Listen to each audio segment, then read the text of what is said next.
இறந்து போக பிறந்த ஜென்மம் ஏனழுத்தா தேவா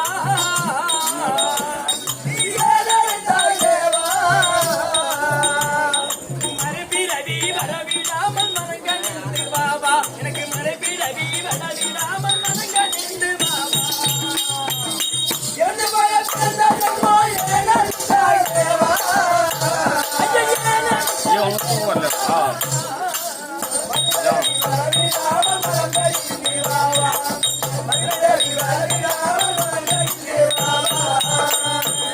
பழமொழி வகையில்லாமல் வருந்துகின்றேன் ராமா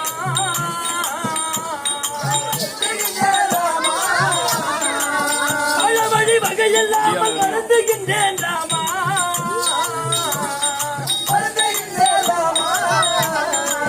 வையகத்தில் திருச்செருவாய் அழகவிடலாமா என்னை வையகத்தில் திருச்செருவாய் அழகவிடலாமா பழமொழி வகையில்லாமல் வருந்துகின்றேன் ராமா நான் வருந்துகின்றேன் ராமா வையகத்தில் திருச்செருவாய் அழகவிடலாமா வையகத்தில் திருச்செருவாய் அழகவிடலாமா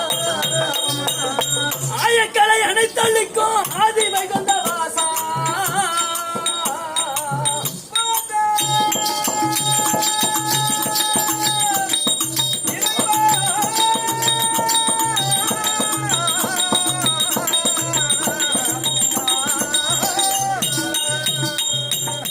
ஆயக்கலை அனைத்தளிக்கும் ஆதி வைகுந்த வாசா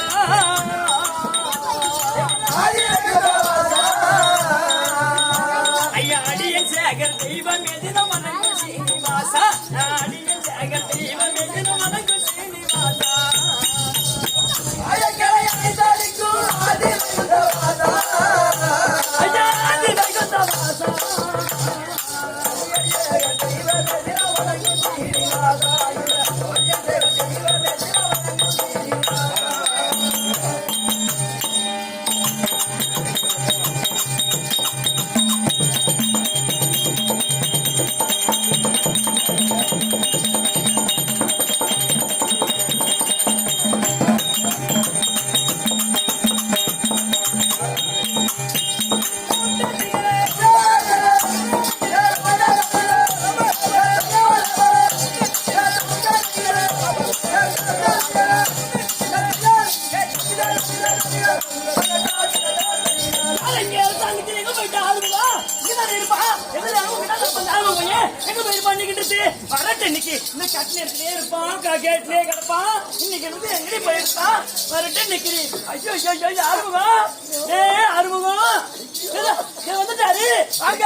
என்னங்க பசப்புற கொண்டாடி வந்து கொய்யில உனக்கு என்ன வேணுமோ நான் வாங்கி தரேன்.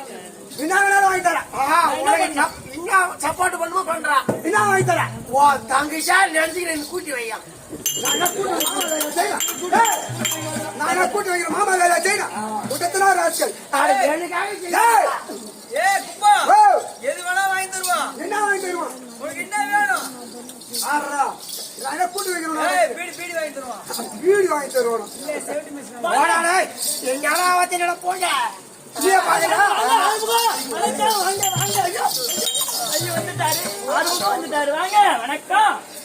ஒரு மூணு மூணு தாள முட்டாள ஆள கேள்வி கேள்வி இப்ப விழுந்தேன் சேரிக்குள்ள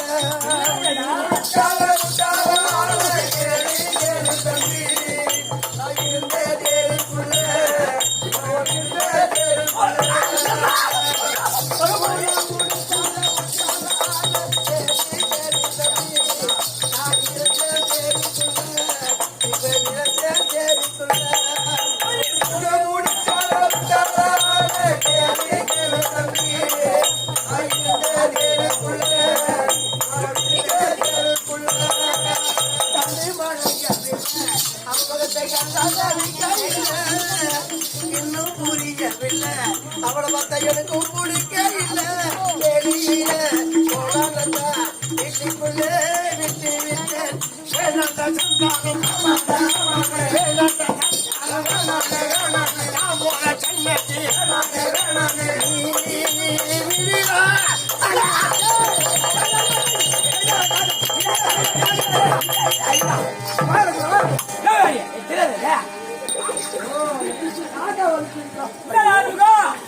அது ஏன்டா கேக்குறேன் என் கதைய? ஏய், உலகத்துல சொல்லுவாங்களா? எப்படி சொல்லுவாங்க? பழமொழி சொல்லுவாங்களா? அது வீணா போனா தம்பி. ஐயோ, கை கட்டுனதுக்கு வாய் கட்டாத போச்சு. கை கட்டுனது வாய் கட்டாத போச்சு அப்படின்னு சொல்லுவாங்களா? அது எனக்கு அடுத்துதான். எப்படி என்ன காரணம்? என்ன காரணம்? அதை ஏன் மாட்டேற? எப்படி எப்படி எப்படி எப்படி கை கட்டுனது வாய் கட்டினா போச்சுன்னா என்ன? எட்டாவது போதியம்மா. எப்படியா? இப்ப ஒண்ணுல கை கட்டுதா?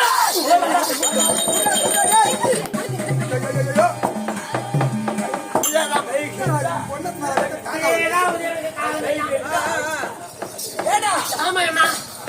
ஏய், பொம்பளை வர கையை வச்சா போதும். கைய வச்சா இப்படிதான் காக்கா வலிப்பு காக்கா வலிப்பு வருது. ஐயோ, அதனாலதான் இந்த கை கட்டுது, கை கட்டுது. வாய் கட்ட மாட்டேங்குது. ஆமாண்டா. ஆமா, இதேதான் அம்மா. ரொம்ப நாளா இப்படி இருக்குது. கூட பாரா. இவன் என்னடா பண்ண போறான் இவன்? அருமுகா, பொம்பளை மேல நீ கை வச்சா நோடி போறா. ஆமா, அப்ப அந்த பொண்ணு மேல கை வச்சா நோடி போறாரா? வர மாட்டேங்குது. பாப்பா பாப்பா ஆமா, நானே இப்ப கை வச்சாதான் நோடி போகுது. நோடி போறது. இப்ப நான் பெண், நான் ஒரு பொம்பளை. ஆமா, நான் கை வச்சா வராது. அப்பா நீ வச்சுட்டா நான் வச்சாதான் போடா. இது எந்த இடத்துல வரும்? 3 இடத்துல வருது. 3 இடத்துலயா? அது எந்த இடத்துல? சாப்பாட்டுல கையை வச்சா பரவாயில்ல. வேற இடத்துல முக்கியமா வருது. அப்பனா பக்கத்துல இருக்கிற பட்டரெல்லாம் கோயப்படி கிடக்கலாம். தங்கச்சி மேல கையை வச்சா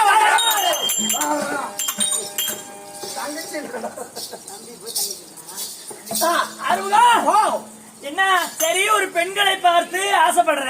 ஆமா, மேல கை வைக்கிற, காக்கா வலிப்பு வந்துருது. வருது. எதுக்கு ஆசைப்படுற? ஆசைப்பட்டு அந்த பெண் மேல கைய வச்சாதான் உனக்கு அந்த காக்கா வலிப்பு வந்துருது. என்ன பண்றது? எதுக்கு ஆசைப்படுற? பாடா போல குச்சி கேட்க மாட்டேங்குது. நீ ஆசைப்பட்டு என்ன பண்ண போற? ஏங்கடா மனுஷன்? அதான் உனக்குதான் கடவுளா பார்த்து கொடையை கொடுத்துட்டான், காக்கா வலிப்பு வர்ற மாதிரி. நிறைய கொடுத்துக்கிறான். அவன் தொட்டாதான் வருது, தொட்டா வரல இல்ல. ஏன் ஆளுகா இது மாதிரி தொட்டா நோடி போறது? போடா. என்னடா சரியப்பா. அதனால உனக்கு இது எல்லாம் ஆறுதல சொல்லுவது காரணம். ஓ, அக்காவா? நான்தான். அது யாரு இது? ஓ, நீங்க அக்காவா? ஆமா, என் பொறுப்பு.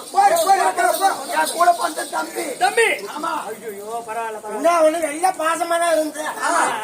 போய் நின்னா போது கூப்பிட்டு எனக்கு பால் கொடுக்கும். இப்பதான் வெறுக்குது. அக்காவை போய் பால் கொடுங்க. எனக்கு பார்த்த உடனே பால் காய்ச்சி காப்பி போட்டு கொடுக்கும். ஓ, அப்படி சொல்லு தம்பி, வா, வா, காப்பி சாப்பிடு, காப்பி சாப்பிடு, காப்பி சாப்பிடு. அப்படி சொல்லு. காசு கொடுக்கும். திரும்ப தெரியல, வெறுக்குது அது மாதிரி. இருக்குது. மாடு சரி ஆயிட்டு மாடு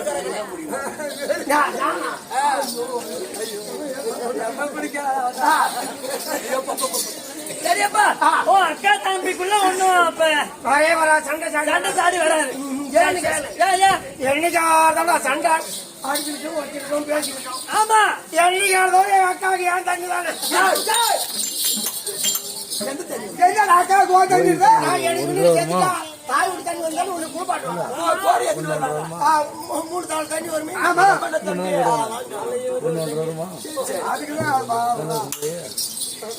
அதனால சரியப்பா. ஏய், பெண்களை பார்த்து ஆசைப்பட்டு கை கட்டு வாய் கட்டாக போயிடுது உனக்கு. அது பெருத்த குறைதான் கடவுள் வச்சுக்கிறான். சரி இருந்தா அது ஏன்டா என்ன ஆசைப்பட்டு நாங்க தூங்க போட்டு வர?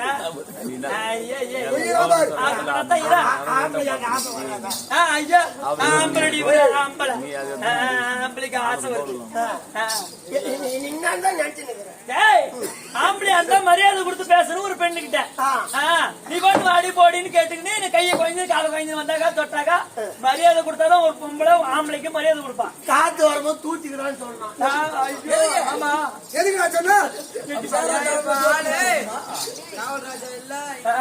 காத்து வரும்போது தூத்திக்கிறான்னா நேரம் கிடைக்கும் போது போட்டு வைக்கிறது. சரியாப்பா, சபை பார்த்தாலும் எப்படி மகாலட்சுமி போன்ற சபை. மகாலட்சுமி போன்ற சபையை பார்த்தா உனக்கு என்ன விளக்கம் தெரியுதா? எப்படிம்மா? எப்பா சந்திரன் இல்லா வானம், சந்திரி இல்லா வானம், தாமரை இல்லா பொய்கை, தாமரை இல்லா பொழுகை, மந்திரி இல்லா வேந்தன், மந்திரி இல்லா வேந்தன், மதகரி இல்லா மந்திரி இல்லா சேனை, சுந்தர புலவர் இல்லா தோல் சபை, சுதர் இல்லாத வாழ்வு, வாழ்வு, சந்திகை இல்லா வீணை, வீணை, இது சனமிலா மங்கை போல சொல்லியிருக்காங்க. இந்த சனமில்லா மங்கை போல ஆகும். தம்பி ஒரு பெண்ணை பார்க்கிறேன், அந்த பெண்ணுக்கு என்ன இருந்தால் அழகாக இருக்கும். ஒரு பொம்பளை எங்க இருந்தா அழகு. அண்ணா 1 2 என்ன 1 2 அது இருந்தாலும் நான் இங்க தரோம். தம்பி அந்த வானம் இருக்கிறது, அந்த வானத்துல வட்டம் நிலவிருந்தாதான் அழகு அழகா இருக்கும். ஆமா. தடாகம் என்ற குளம் இருக்கிறது, அந்த குளத்திலே தாமரை மலர் மலர்ந்தால் அது அழகாக இருக்கும் இல்லையா? ஒரு நாட்டுக்கு பேரரசர் இருக்கிறார், அவர் பக்கத்துல யார் இருக்கணும்? தகுதியான மந்திரி இருக்கணும் பக்கத்துல. நீ எனக்கு இருக்கிற பத்தியா?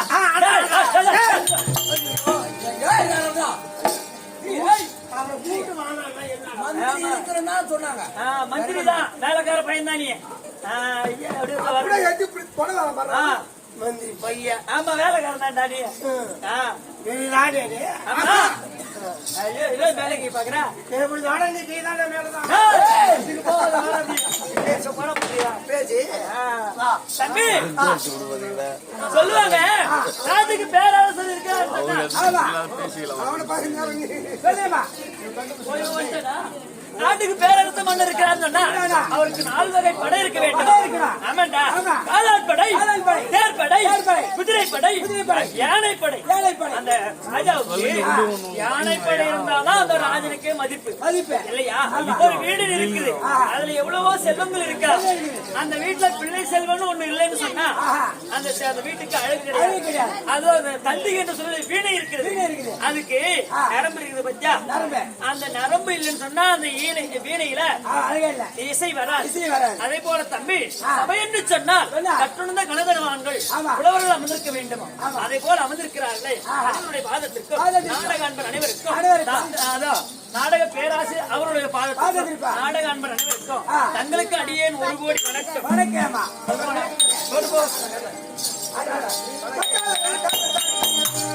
சிரிச்ச முகவிலங்க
விளக்கம் புரிந்ததா? எப்படி? திருவருணை. ஆமா. எப்பா திருவருணை என்று பெயர் மட்டும்தான் உனக்கு தெரியும். ஆமா. நான் யாருக்கு பிறந்தவள்? யாருக்கு? எங்க அப்பா பெயர் என்ன? எங்க அம்மா பெயர் என்ன? விளக்கம் தெரியாது. சொன்னாதானே தெரியும். ஏற்கனவே காலத்திலே ஜோதி நாட்டை ஆண்டு வந்த திருக்கத்த மன்னனுக்கும் மேகலாவதிக்கும் பிறந்தவள் இந்த திருவருணை.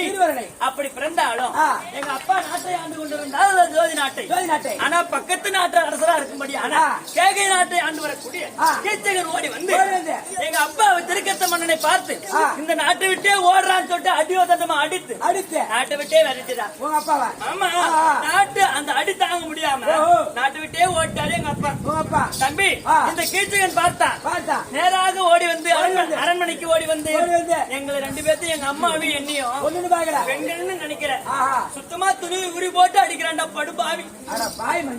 ஏய் தலை இல்லடா அழுத்து போட்டு அடிச்சுக்கிறேன். பாவம் அந்த பொண்ணுங்க.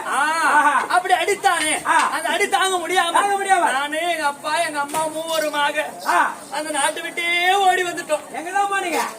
அதோ 56 ராஜ அரசருக்கும் அதோ தலைநகரமா இருக்கும்படியாது அது அகஸ்தனாபுரம். அந்த அகஸ்தனாபுரத்துக்கு சென்றால் நாம அடைக்கலமா புகுந்து அங்க வாழலாம் அப்படி என்று அகஸ்தனாபுரத்தை ஆண்டு வரக்கூடிய துரியோதன மாமனிடத்தே ஒரு காலில் விழுந்து ஐயா எங்களுக்கு அவைக்கம் கொடுங்க அப்படின்னு கேட்ட போது அவர் என்ன செய்தார்? அவருக்கு சேனைகள் அதிகம். அதனால எங்க அப்பாவுடைய திறமையை பார்த்து எங்க அப்பா ஒரு நாட்டுக்கு அரசரா இருக்கு. அதனால எங்க அப்பாவுடைய திறமையை பார்த்து இந்த சேனைக்கெல்லாம் தலைக்கட்ட இந்த திருக்கட்ட அப்படின்னு எங்க அப்பாவுக்கு பெரிய அரசாங்கத்துல ஒரு பதவி கொடுத்தார். ஆனா எங்க நாங்க தங்கி வாழறதுக்கு ஒரு வீடு கட்டி கொடுத்தாரு. ஆமா, அதுல வாழ்ந்துட்டு இருந்தோம். ஒரு நாள் என்னாச்சு தெரியுமா? எங்க அப்பா சபைக்கு போல துரியோதன சபைக்கு போல துரியோதன பார்த்தா தன் தம்பியான துர்ச்சாதனை கூட்டு அந்த திருக்கர்த்தன் அவர் வீட்டுல இருந்தா கூட்டினா சபைக்கு அப்படின்னு துர்ச்சாதனை அனுப்புறாரு. துர்ச்சாதனை எங்க வீட்டுக்கு வந்துட்டு இருக்காரு. அப்ப வீட்டுல எங்க அம்மாவும் இல்ல எங்க அப்பாவும் இல்ல. நான் மட்டும் தனியா குளிச்சிட்டு இருந்தேன். குளிச்சுட்டு அதை பாத்ரூம் விட்டு துணி மாத்திக்கலான்னு வெளியே வந்தேன். அந்த வீட்டுக்குள்ள போய் துணி மாத்திக்கலான்னு அப்படின்னு பாவாடை நாடா வாயில கட்டிட்டு அப்படியே துணி மாத்த அடுத்த ரூமுக்கு போனோம். இவர் எங்க அப்பாவை கூப்பிட வந்தாரு துர்ச்சாதனை. நேரா வந்து இந்த பட்டாது கதவு திறந்தாரு பாரு. அந்த சத்தத்தை கேட்டு தம்பி அந்த அதிர்ச்சியில வாயில கட்டி இந்த பாவாடை நாடா விட்டுட்டுண்டா அப்ப பிறந்த மேனியா அவர் என்ன பார்த்துட்டாரு. அப்ப ஒரு பெண்ணை ஒரு தாய் பார்க்கலாம், மற்றவர் ஒரு கணவன் தான் பார்க்கணும். அதனால அவரையே நான் திருமணம் செய்து கொண்டேன். ஏன்னா அப்பேர் வெட்ட துரியோதனுடைய தம்பி துர்ச்சாதன புலி, அந்த துர்ச்சாதன மனைவி இளர வாழ்க்கை துணைவி. என் பெயரோ திருவருணை. எங்க வீட்டுக்காரர் ரொம்ப வீராதி வீரன் துர்ச்சாதன புலி. அந்தாரே பாத்தியா? என்ன அப்பேற்பட்ட வீராதிகளுடைய மனைவி எந்த குறையும் கிடையாது. ஆனா எங்களுக்கு பங்காளின்னு இருக்கிறாங்க பாண்டவர்கள். பாண்டவர்கள் இருக்கிறாங்களே. நேற்று தினம் என்ன செய்தாங்க தெரியுமா? அந்த ராஜசூய யாகம் செய்தார்கள் பாண்டவர்கள். ராஜசூய யாகத்துக்கு நாங்க எங்களுக்கு விருப்பம் வந்தது. நாங்க எல்லாம் அனைவருமாக கூடி எங்க மூத்தாரு எங்க வீட்டுக்காரு கொழுந்தனாரு அத்தனை பேரும் எங்க ஓரவத்தி எங்க 99 பெண்கள் 99 ஆண்கள் அனைவரும் அந்த சுயவரத்துக்கு அந்த ராஜசூய யாகத்துக்கு போனமே. எங்க மூத்தாரு இருக்க துரியோதன மன்னன் அவரு நீண்ட முடிபடுத்த அந்த இந்திர பிரசனுடைய வாயற்படி அது ஒரு ஏன மயனால் அமைக்கப்பட்டது. அந்த இந்திர பிரசத்தம் அதனால பள்ளம் மேடு அத மேடு பள்ளம் நீர்வு தாழ்வு ஆனா நீர் நிலம் நீர் மாறாட்டமா அமைக்கப்பட்டிருக்குது. அந்த இந்திர பிரசத்தம் அதெல்லாம் பார்க்கலாம் சொல்லிட்டு இவர் என்ன பண்ணாரு? உயரமா தான் இருக்குது வாயற்படி. நிமிந்த பாவனையா போனார். அது மணிமுடியானது அந்த வாயற்படியை இடித்து திடீர்னு கீழே விழுந்தார் எங்க முத்தாரு. ஆனா வீழ்ந்து விழுந்துக்க போறாரு. அது உப்பரிக்கு மேல இருந்தாலே மெத்த மேல அந்த பாஞ்சாலி ஏன்டா கை தட்டி சிரிக்கணும்? அது என்னன்னு சொல்லி சிரிக்கிறா? குளித்து வரக்கூடாதா குழந்மகனே? ஆனா பின்னாடி தம்பி அண்ணன் வீழ்ந்துட்டாரு அப்படின்னு தம்பி மாதிரி எங்க வீட்டுக்காரர் அனைவரும் போய் எங்க வீட்டுக்காரு என் கோயில் அனைவரும் ஒன்றாக சேர்ந்து போய் தூக்கலான்னு போனாங்க பாரு. இவங்களும் திடீர்னு விழுந்துட்டாங்க. ஆட வீழ்ந்தவங்க எல்லாரும் ஏஞ்சி போறாங்க. ஆனா இவன் பொம்பளை உப்பரிக்கு மேல நின்று என்ன சொல்றா? அந்த கணம் பெற்றது அத்தனையும் நல்லையா அப்படின்னு கை தட்டி சிரிக்கிறாங்க. ஆனா ஒரு பெண்ணானவள் நம்மளை இப்படிப்பட்ட சபையிலே நான் அசிங்க செய்தாலே அப்படி என்று தம்பி நாங்களும் எங்க வீட்டுக்கார அனைவரும் ஒருத்தர் கூட அந்த ராசி யாகத்துல சாப்பிடவே இல்லை. நேரா அகஸ்தனாபுரம் வந்து அண்மையில இருந்து எங்க வீட்டுக்கார இருக்காரு அவரு எல்லா வீராதி வீரர். ஆமா. ஒரு பெண்ணானவன் நம்மளை இப்படி அசிங்க பேசி படுத்திட்டாலே, ஆமா. மானப்பங்கம் பண்ணிட்டாலே அப்படின்னு கோவத்தோட அமர்ந்திருக்கிறார். எங்க வீட்டுக்கார பாத்தியானா எப்படியா இருக்காரு? கோவத்துல இருக்காரு. கோவத்துல இருக்காரு. இப்பதான் கவுரி எட்டு போனாரேமா. என்ன அசிங்க பாட்டு வரட்டுமே. ஆமா, ஊரா இருக்குது சொல்லி கவுரி எட்டு தான் போறாரு. எந்த பக்கம் போறாரு? கீழே இறங்கிட்டு பாரு. ஐயோ கூட்டு கீழே ஒரு ஆலமரம் இருக்கு. ஒரு ஆலமரம். ஆமா. அது கவுரி எட்டு போனாரு. நான் எப்படியே தடுத்துட்டேன். தடுத்துட்டியா? ஆமா. சரி நான் எப்படியே செத்து போயிடுவான். நேத்தே வீட்டுக்கு போற போற கலந்தான். சரி அப்பா, நீதான் ஆறுதல் சொல்லி நில்றா. நான் வண்டியாச்சு அப்புறம் நில்லு நில்லு அப்படின்னு சொல்லி நிக்க வச்சிருக்கேன். மகாராஜா ஆவாதீங்க, பாத்துக்கலாம். ஒரு பொண்ணாடி ஒரே ஆம்பளை நீங்க. ஆமாண்டா, மதியான மன்னவர் எனக்கு இன்னைக்கு இருந்தா, ஏன்னா ஒரு கணவனுக்கு மனைவிதான் ஆறுதல் சொல்லணும். ஆமா, அதனால நான் சென்று ஒரு ஆறுதல் சொல்லு. அதனால எல்லாம் சூடு ஏறி போகுது. அவனுக்கு வீட்டுக்காரர் பொண்ணாச்ச ஏன் மகாராஜா? ஓ, உங்க மனைவி வந்துக்குது. உட்காருங்க மகாராஜா, சூடு வைங்கடா.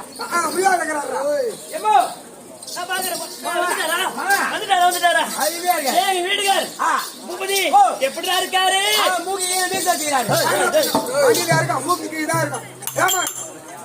வந்துடாரு சொல்லு.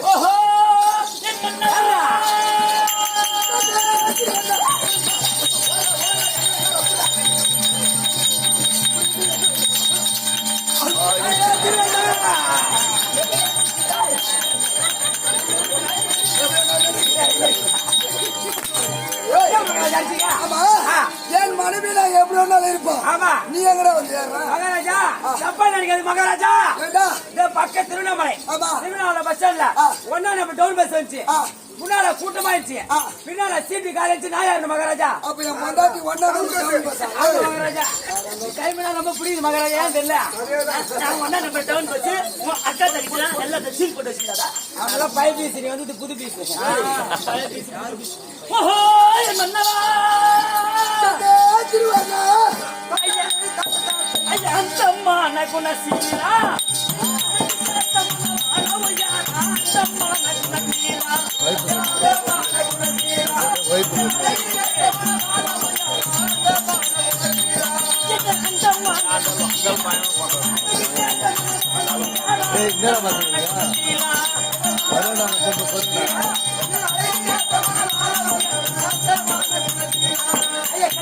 மன்னரை கொண்டு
சொல்லுங்க.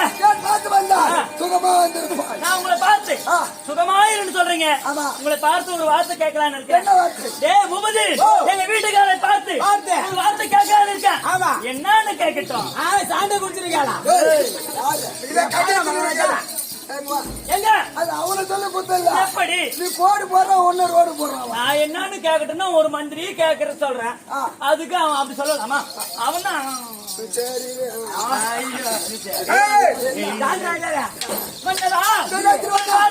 ஒரு வார்த்தை கேட்கலான்னு சொன்னேன். நான் என்ன கேட்க போறேன் தெரியுமா? எது வீட்டா கார அண்ணாத்தால்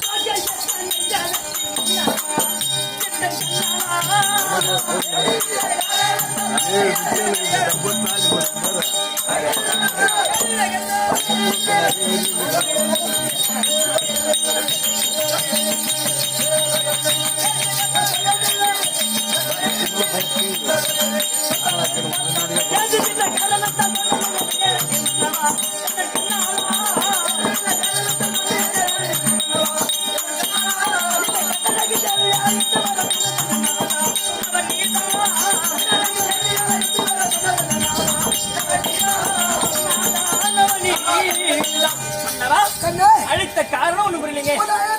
ஆமாங்க. எங்க அண்ணா துரியோதனா ஏத்திருக்கு. ஓஹோ, அப்படியா? அதெல்லாம் தனிமா போகணும்னு கூட்டேன். சரி, போகலாமே. போலாமா? நான் இங்க அண்ணா துரியோதனா இருந்தா தம்பி துர்ச்சாதன துரியோதனா இருந்தா. ஐயா மகாராஜா, ஐயா தம்பி, நீங்க திருச்சாதனபடி அவர் மனைவி திருமணம் 2 பேரும் இருக்காங்க. அப்படியா? ஆமா, பட்டனு போ. வா சொல்லு போ. உட்கார் ஐயா, கால் வலி போகுது. அது உங்களுக்கு முட்டி வலி மகாராஜா, உட்காருங்க.